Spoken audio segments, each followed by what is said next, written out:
Bueno, el gobierno federal decidió inyectar 3.500 millones de dólares a petróleos mexicanos con el fin de reducir el monto de la deuda externa de mercado de Pemex, mejorar su perfil de vencimiento mediante la extensión de sus amortizaciones de corto y mediano plazo y recomprar bonos con la finalidad de disminuir el costo financiero para los siguientes años.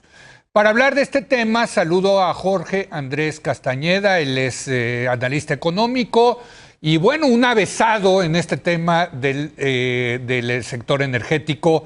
¿Cómo estás, Jorge Andrés? Muy buenas noches. Muy buenas noches, Leo. Muchísimas gracias por la invitación, como siempre. Oye, pues una buena movida, ¿no? Del gobierno, me parece. No sé qué opinas tú. Sí, yo escribí la semana pasada que es una decisión acertada de la Secretaría de Hacienda. Ujú. Es una locura y era una aberración que Pemex pagara tanto más por su deuda que el gobierno federal, cuando en palabras del mismo presidente de la República, la deuda de Pemex es soberana.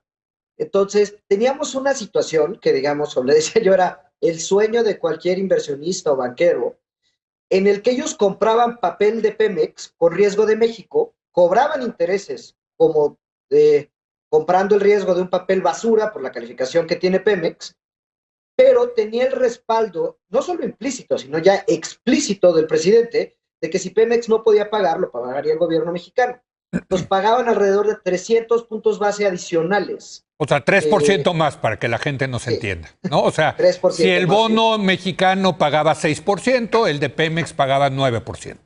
Exacto. Ujú. 3 puntos porcentuales más. Sí. Entonces era una aberración que Pemex estuviera pagando todo ese dinero extra Ujú. cuando no era realidad, porque el riesgo implícito que tenían los bonos era el del gobierno soberano mexicano. Sí, Entonces, desde mi perspectiva, y fíjate que yo he sido muy crítico de esta yo sé. administración en muchas Ujú. cosas, esta me pareció una decisión muy acertada. Bueno, ahora te voy a preguntar, ¿por qué no pasamos toda la deuda externa de Pemex a ser deuda soberana de México bajo ese mismo argumento, Jorge Andrés? Bueno, el presidente dijo el lunes en la mañanera que van a reducir en 20,000 millones de dólares la deuda de Pemex. Hay que recordar que ahorita está alrededor de 113,000. Digamos que este gobierno la recibió como en 107,000. 105, sí, más o 107. menos. Ujú, ujú. Eh, el presidente dijo el lunes que la quiere bajar 20,000 millones de dólares más. En el Sí. anuncio de la semana pasada fueron los 3,500 millones de dólares más otros 60,000 millones de pesos en la DUC que mencionaste al principio. Ujú. Eso ya había salido en la ley de ingresos, en realidad eso ya estaba aprobado por el Congreso, no había nada que presentar la semana pasada, pero bueno, lo metieron en el anuncio. Entonces, bueno, son mucho más de 3,500 millones de dólares, digamos que son como 6 y cachito los que les Ujú, metieron la ujú, semana pasada. Yo no sé de dónde van a salir los 20 que dice el presidente, ¿no? ujú. Vamos a ver cuál es el plan cuando nos lo presenten.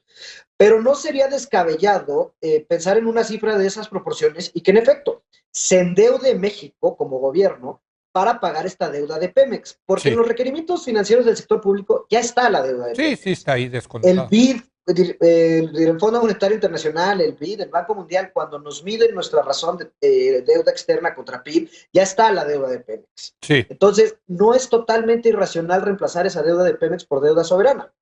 Ahora, esto no arregla los problemas de Pemex. Ese es el asunto, porque Pemex sigue teniendo pérdidas y en la medida en que tenga pérdidas, pues como todas las empresas, tiene que salir a los mercados a endeudarse. Tú decías, ya están en 113,000, me decías, la deuda de Pemex, cuando Sí, es... 113,700 al cierre del tercer trimestre del año. Bueno, Entonces, y ahorita ellos la agarraron creo que en 107,000, si no me equivoco. Entonces vamos a decir 107, quiere decir que ya la subieron en estos 3 años 6,000 millones de dólares. Oye, no es sí. pecata minuta, ¿eh? No, no, no. Ya quisiera cualquiera. No me los Ahora, pagan aquí en Televisa, mano. ahora, el tema es que los problemas operativos de Pemex ahí están. A ver, también hay que dejar una cosa que crea mucha confusión. Cuando se reportan los resultados de Pemex, siempre salen unas pérdidas gigantescas, que muchas veces tienen que ver con efectos cambiarios y, en Ujú. efecto, con la cantidad de dinero que le da Pemex al gobierno mexicano. Si Pemex no le diera dinero al gobierno mexicano y viéramos y no tomáramos en cuenta estos cambios en los tipos de cambio, etcétera, Sí. Pemex genera dinero. O sea, en el viejo Ah, ok. dicho de John Rockefeller, el Ujú. mejor negocio del mundo es una empresa petrolera, el segundo mejor es una empresa petrolera mal manejada. todavía es muy difícil perder dinero sacando petróleo. Pero en efecto, ya no va a poder pagar esta cantidad de deuda que le dejaron el gobierno anterior y que le subió.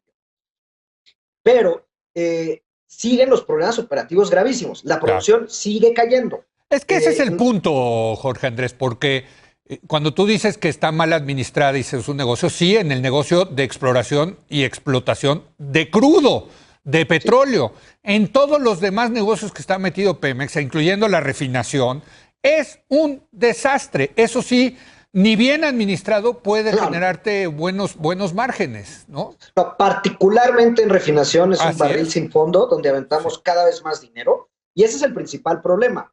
A pesar de que los mercados financieros reaccionaron muy bien ante la noticia de la semana pasada, mejoró muchísimo el precio del seguro ante default de Pemex, se colocó nueva deuda mucho más barata en una operación de permuta y bueno, reaccionaron bien, pero a futuro, si seguimos enfocados en el mal negocio, que es la refinación, donde cada barril refinado pierde dinero, va a seguir, los problemas no se van a ir a ningún lado. Y por otro lado, la parte de producción y exploración está en los peores niveles en los últimos 30 años. Si uno ve las cifras de la Comisión Nacional de Hidrocarburos y no las de Pemex, que a mí me parecen más certeras las primeras, la producción lleva por abajo de 1.6 millones los últimos 4 meses, desde que fue el accidente en Kumalopsab. Sí. La realidad es de que la época del petróleo abundante y barato, donde lo íbamos a administrar en los 80, con Cantarell y Kumalopsab, se acabó. Sí. Ya no quedan estos grandes yacimientos de petróleo. Entonces, esta medida de Hacienda es buena, digamos, para suavizar el camino a un achicamiento de la empresa, pero a mí no me queda claro que esa es la intención del presidente. Ahora, sí, no, estoy de acuerdo, pero a mí lo que me parece interesante, y no habla de esto el presidente, por cierto, es que en su plan de rescate a Pemex iban a llevar la producción, si no mal recuerdo, a 2.3 millones de barriles de petróleo diario, si no mal recuerdo. Sí, eran 2.3 o 2.4 y la han ido... Bueno, más de dos. Vamos a ponérselo así, más de 2 millones de barriles de petróleo cuando terminara el sexenio en una pendiente ascendiente de cada vez producir más petróleo. No lo han logrado. Sí estabilizaron, al parecer, se quedaron en 1.6 millones, pero no han logrado subir la producción de Pemex. Eso sí es un fracaso de este gobierno. No hay duda, no hay duda. No, no hay duda, coincido contigo. Y hay una parte más preocupante, Leo. Aunque tú ves planita, digamos, esa producción en 1.59, por ahí está. Sí. Los campos prioritarios que este gobierno dijo que iba a desarrollar de forma acelerada han estado decayendo muy rápido, mucho más rápido de lo esperado, en particular los más grandes, Mulachi, etc.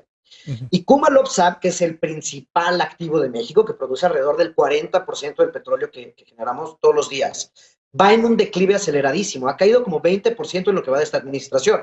Sin Kumalopsab, México ya no es un país petrolero. Sí. Digo, hemos tenido la ilusión de que somos todavía un gran país petrolero. Sí. No somos un gran país petrolero, somos un país petrolero. Sí. Sin Kumalopsab, no somos un país petrolero. Es un gran yacimiento que nos ha mantenido los últimos 20 años, pero ya ven el declive natural y no hay nada con qué sustituirlo. Y ese es el gran problema a mediano plazo de Pemex. Bueno, y me queda tiempo para una pregunta más, que era la gran apuesta del gobierno pasado, era abrirle a los privados la posibilidad de la exploración y explotación del petróleo, ¿no? Pagando una regalía al Estado mexicano, pero este gobierno ha parado esas licitaciones, esas subastas con los privados para que los privados puedan entrar a este mercado, ¿no? No ha habido, que yo sepa, ninguna subasta durante este sexenio. Entonces, ni Pemex está produciendo más, ni se está dejando que los privados puedan explorar petróleo, encontrar el petróleo y dejarnos aquí una buena regalía por el petróleo que encuentren, ¿no? No, totalmente, Leo. O sea, no ha habido nuevas rondas y de las que ya habían encontrado, estamos en litigios internacionales porque este gobierno se las quiere quitar a sus socios internacionales. Entonces, si tú llegas a encontrar petróleo y eres una empresa china de petróleo, pues tendrías que tener un gran apetito al riesgo para aventarte un desarrollo en aguas profundas que cuestan miles de millones de dólares para que mañana el gobierno mexicano diga, no, pues ese yacimiento es mío y yo lo voy a explotar y no tú. Sí. Eso aparte de algo que pasó en el mundo, digo, la aceleración, digamos, de las políticas de mitigación de emisión de gases de efecto invernadero, hacen que los grandes proyectos petroleros ya se vean poco viable a mediano plazo. Hay que recordar, uno de estos proyectos de aguas profundas se tarda 10 años entre el día que descubres el petróleo y que sale el primer barril. Y cuesta, depende, digo, miles de millones de dólares. Ya quién sabe si hoy eso es viable y si alguna empresa va a querer aventarse uno de esos. Tenemos que ver a mediano plazo si, incluso, digamos, en Noruega, en Brasil, en donde todavía se hacían estos proyectos, ya no queda tan claro que se van a seguir haciendo hacia adelante. Por eso México le tiene que apostar a las energías limpias, señor presidente. Bueno, gracias, Jorge Andrés. Oye, ya estamos pendientes para el año que entra para que nos hables de cómo va la refinería de Dos Bocas, Tabasco. Acuérdate que nos quedamos pendientes con eso, ¿eh? Por supuesto, aquí estaremos cuando nos... Bueno, feliz año, Jorge digas, Andrés. Gracias. Feliz año, un saludo a ti y a todo el auditorio. Buenas noches, vamos a hacer una breve pausa. Viene Raúl Feliz. Oiga, ayer la revista Time, usted sabe, cada año nombra a la persona del año, ¿no? Siempre es noticia eso. Y ayer eligieron a Elon Musk, todo un personaje. Vale la pena revisar quién es este hombre que fue nominado como la persona del año. Regresamos.